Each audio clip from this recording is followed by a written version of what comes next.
All right, the column's ready for tomorrow's paper? Good. Hey, thanks for your help. All right, I'll talk to you tomorrow. Bye.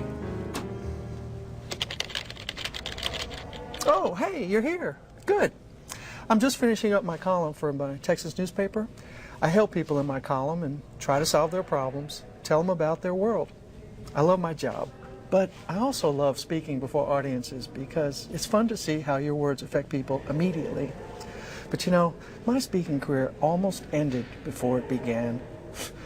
Back in 1998, I was emceeing a high school talent show, and I walked out on stage, and, well, what happened next, gosh, I made America's Funniest Home Videos. The bad news. History is about to be made at Cowboy High School!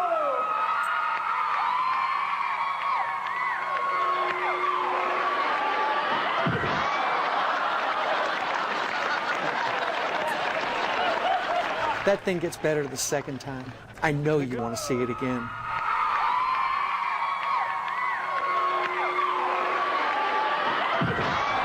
What happened next? Well, when I was younger, I studied at the Stella Adler Acting School in New York. So there was no doubt about what I had to do next. The show must go on. Watch this. Now, I always look beforehand to see where the stage ends, so it won't happen again. But you know, that wasn't the first time I took a dive for an audience. When I moved to Texas to write my newspaper column, I was desperate for Texans to like me. So I tried some stupid things to earn their respect. One time, I entered a church rodeo. Watch this. They put me on the bull. There was all these people. It was the Church of Christ. Okay? They were more than happy to see a Jewish guy make a fool out of himself. And see, I looked good because I had on the costume, not this one, but I had on the cowboy dungarees, the boots, the hat, the spurs, everything. I had it. I got it. And I looked just like the picture in the book. I sat down, my back was straight, my hand was holding the reins on the bull real tight. It took 5 guys to strap me on there. I had my head up, my cowboy hat tucked low, I had my knees tucked in, and I had my toes pointed out, my heels tucked in, and I had my hand up. And I'll tell you what, if you're from the Bronx right now, you'd think that this guy really knew what he was doing. And they opened up the chute, and my adrenaline was flowing, and I was ready to ride the bull. And they opened up the chute, and I lasted on that bull for 10 seconds. Not yet. The bull never left the stall.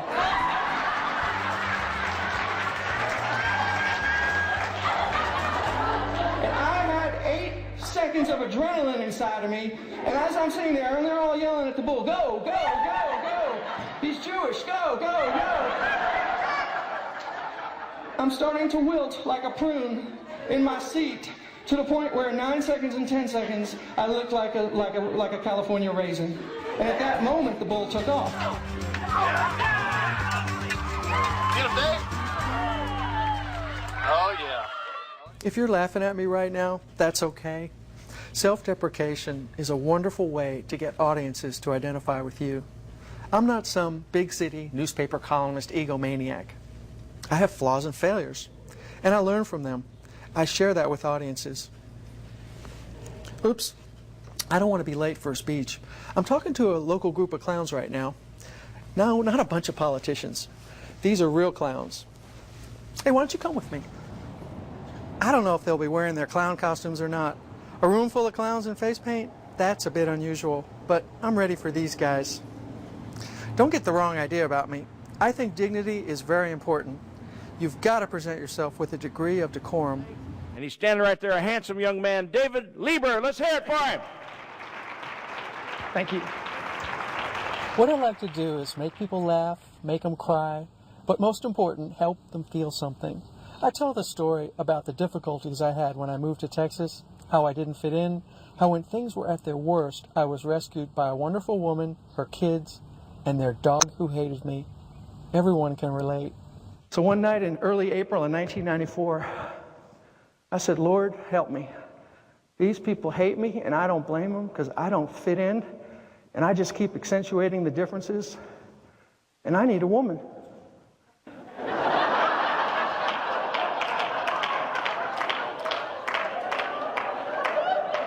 See, I hadn't gone out on a date in 9 months because who would want to fix me up with their daughter? There was no internet in '94 to plug in a zip code. Lord, I just fell off the turnip truck here. That's a big expression in Texas. I want you to find me a woman, and I promise to treat her with respect and dignity. Send me a wise woman, and I won't let you down. And if you could, please send me a sign that a woman is coming my way. And I said, amen, and I forgot about it. This is true. A week later, the president of a local women's club called and invited me to come cover their fashion show. When I hesitated, she told me they'd fix me up with one of their members. But at first, I declined. She says, okay, fine. There's a problem with this woman anyway.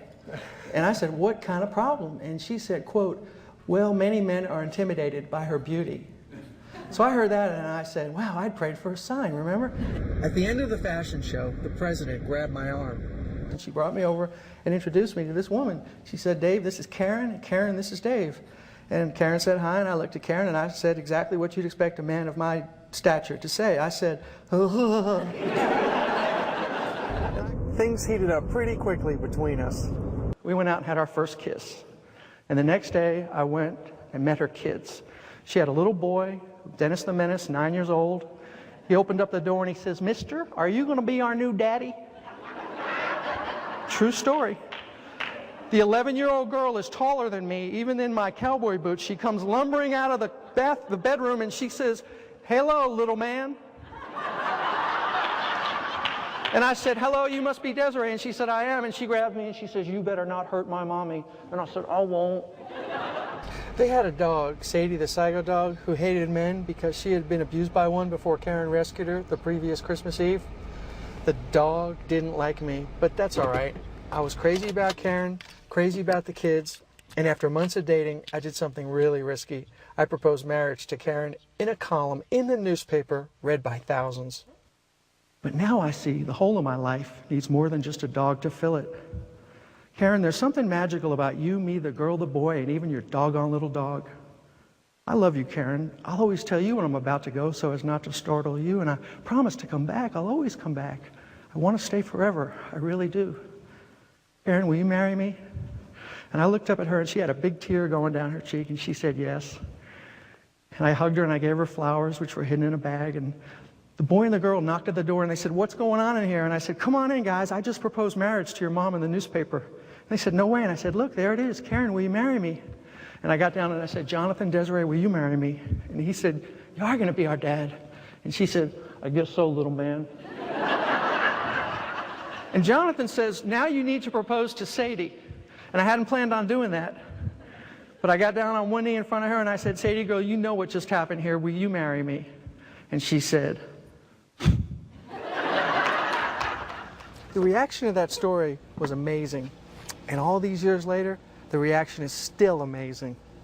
And so many people called up the newspaper that day to ask what the answer was, that they put it on the electronic signboard on the freeway to the airport. Time, 4:57, temperature 81 degrees. Karen said, yes, Dave Lieber's getting married. Flashing. It was great. And here's what I learned. I learned that I had messed up by coming into Texas and accentuating the differences. When you get a new job or a new life or a new career or a new boss, you can't accentuate the differences, you've got to accentuate the commonalities. And there were two things that I had in common that I didn't realize. I had a dog who hated me, which a lot of people have, a pet that doesn't like them. But more important, I was about to become a stepdad. And in a world of blended families, of step-parents, step-kids, and step-grandparents, I was suddenly more like everybody than not. And that changed my life. I now understand that's how you reach people, whether you're in sales, the media, or in customer service. So when I talk to audiences, I try to help them understand that it's what we have in common that matters more than our differences. It builds sales, it builds goodwill, it builds positive morale. It was an epiphany for me. Let's go meet the clowns. Twinkle Star. Hi, Dave. How are you? It's so good to see you. We're glad you could be with us tonight. We were all excited. So what do I need to know? What do you need to know about Cowtown? We love to have fun. Okay. I just want to do the best I can for you. Oh, we're sure you're going to do a great job. We're looking forward to it. Thanks again for inviting me. Oh, we appreciate it. And of course, I wasn't sure if you all were going to be in your civilian clothes or in your military count. So I just wanted, I was ready. And And I don't know how you wear these things because it makes you all cross-eyed, you know. And I lose my equilibrium. I can't walk. I can't see anymore. I can't. It's just very confusing.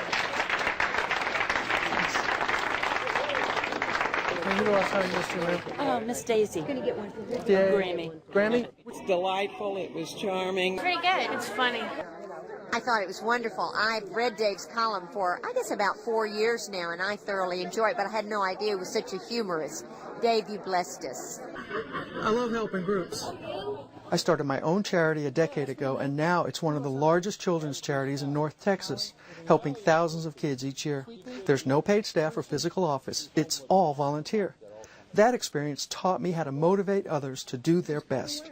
One Texas children's group recently asked me to help it celebrate its 10th birthday at their annual state conference. It's real. And that 10 years, so I want to say happy birthday to you, because that is just a great, great place to be. 10 years. You got the whole life ahead of you. You're still 10 years old. You haven't hit puberty yet. There's been no dating, you know. Nobody drives in this organization. You know, sometimes you don't have to spend a lot of money to show people how much you love them. So I didn't spend any money on this. But I made a little award up last night. So you got a picture. You guys are drinking wine with flashlights and stuff. I'm in my computer at home making up what I call the Caring for Kids Award. Hereby presented to Janet Davis in honor of your great ideas for helping Texas children. Nothing you do for children is ever wasted. Garrison Keeler. And I signed it for you. Congratulations. You deserve that. This conference, you know, I know was fun for you guys, right? Because it always is. I mean, you can't get together in a place like this without sharing with your colleagues and having fun and everything like that. But now you have a job to do. Now you have to go out and be missionaries for the next year. You have to evangelize about what you believe in, and you have to raise the awareness, and you have to do it for free. And, you know, coming to Texas like I did 13 years ago, which we'll talk about in a moment, one of the things I learned here is the power of the preacher. A preacher gets people in a hypnotic state sometimes where they kind of forget where they are. They're so mesmerized by the music and by the talking and the rhythm. And I mean, I've never really seen it like I've seen it in Texas. Texas preachers are the best. That you're swaying and you're thinking, and when that plate comes around, I mean, you don't even know it. You reach in and put a 50 in there. It's pretty amazing. So you have to do what they do. You kind of have to make it the mission field. I guess it's John 3:16 that people wear on their T-shirts. It says, go out and tell people what you do. I'm fortunate in that I have training as a newspaper columnist. I write for hundreds of thousands of people several times a week. I've been doing it for 30 years, and certainly don't want to bore my readers. With speaking, it's the same. Keep the audience alive, give them something to remember, make them laugh, make them cry. You can do a lot if given the chance to make things better. And I recently ran a national conference at the Gaylord Hotel here. I know what you as a meeting professional needs to make your conference the best ever. And I promise, I really do, that I won't fall off your stage. Honesty, credibility, integrity, and ethics are very important to me, Dr. Bauer, in my world as a journalist. And I bring the same principles to my speaking world. So if I ever get lucky enough to work with you, I promise not to let you down. Thank you very much.